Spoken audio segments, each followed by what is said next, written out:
আমল ও নিজের মাঝে মানুষ দূরত্ব কামনা করবে কিয়ামতে।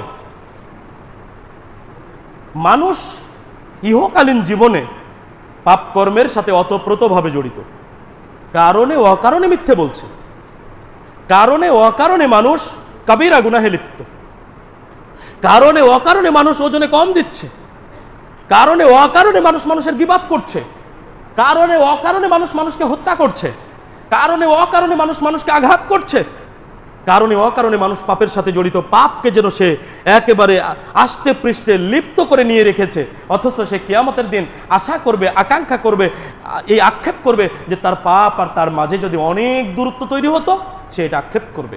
আল্লাহ সুবহানাহু ওয়া তাআলা বলছেন সূরা আলে ইমরান 30 নম্বর আয়াত, আল্লাহ তাআলা বলছেন এইভাবে, ইয়াউমা তাজিদু কুল্লু নাফসিম মা আমিলাত মিন খায়রিন মুহদারা, যেই দিন প্রত্যেকে সে যা ভালো আমল করেছে এবং সে যা মন্দ আমল করেছে, পাপের কর্ম করেছে, তা উপস্থিত পাবে।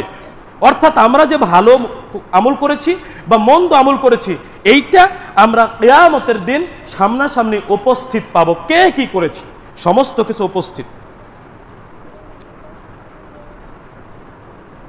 ওয়ামা আমিলাত মিন সুইন, অর্থাৎ সে যা মন্দ করেছে সেটা সে উপস্থিত পাবে। তাহলে ভালোটা উপস্থিত হবে, মন্দ কর্মটাও উপস্থিত পাবো আমরা।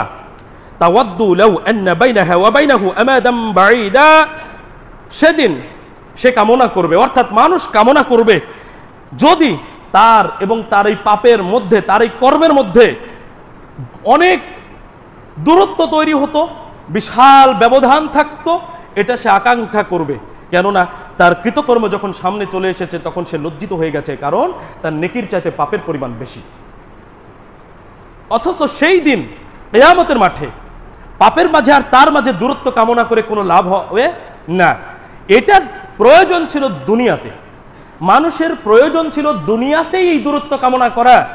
দেখুন সহিহ বুখারী 744 নম্বর হাদিস, যাদের বাঈদ বাহিনী সানাটি মুখস্থ আছে, বড় সানা, তারা খুব সহজে এটা বুঝতে পারবেন। বাঈদ বাহিনী সানার প্রথম অংশে আমরা ওই কথাটাই কামনা করে থাকি, যেই কথাটা আমরা কিয়ামতের দিনের এই ঘটনায় পেলাম, যে সে তার কৃতকর্মের সাথে অনেক ব্যবধান কামনা করছে। আমরা বাঈদ বাহিনীর মধ্যে কি বলি? আল্লাহুম্মা বাঈদ বাইনি ওয়া বাইনা খাতায়ায়া কামা বাআদতা বাইনাল মাশরিকি ওয়াল মাগরিব।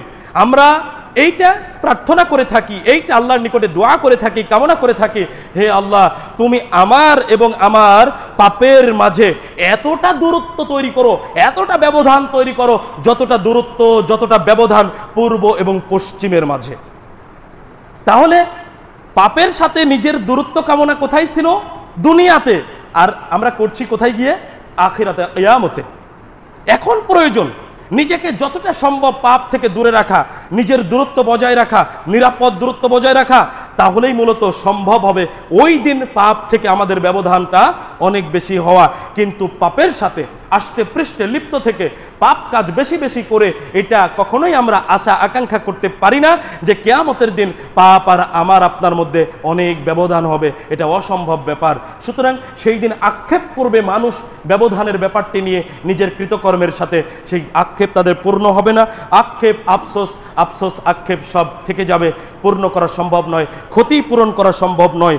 সুতরাং সেই দিন ওই ক্ষতি থেকে বাঁচতে হলে আজকে পাপের সাথে নিজের দূরত্ব বাড়াতে হবে, আজকে ব্যবধান তৈরি করতে হবে, আল্লাহর নিকটে বারবার কামনা করতে হবে, দোয়া করতে হবে যেন আল্লাহ সুবহানাহু ওয়া তাআলা আমাদেরকে পাপ থেকে দূরে রাখেন, পাপের সাথে আমাদের জন্য অনেক বড় ব্যবধান হয়, বিশাল দূরত্ব তৈরি হয়। সেই কামনা, সেই দোয়া এখন আমাদেরকে করতে হবে। সম্মানিত উপস্থিতি, আজকের জুমার খুতবায় সংক্ষিপ্ত আলোচনায় এটাই নিজে বোঝার এবং আপনাদেরকে বোঝানোর চেষ্টা করলাম। এমন কিছু বিষয় রয়েছে যেই বিষয়গুলো আমরা পরকালীন জীবনে আক্ষেপ করব, কিন্তু সেই আক্ষেপ করে আমাদের ক্ষতি থেকে বাঁচা সম্ভব হবে না।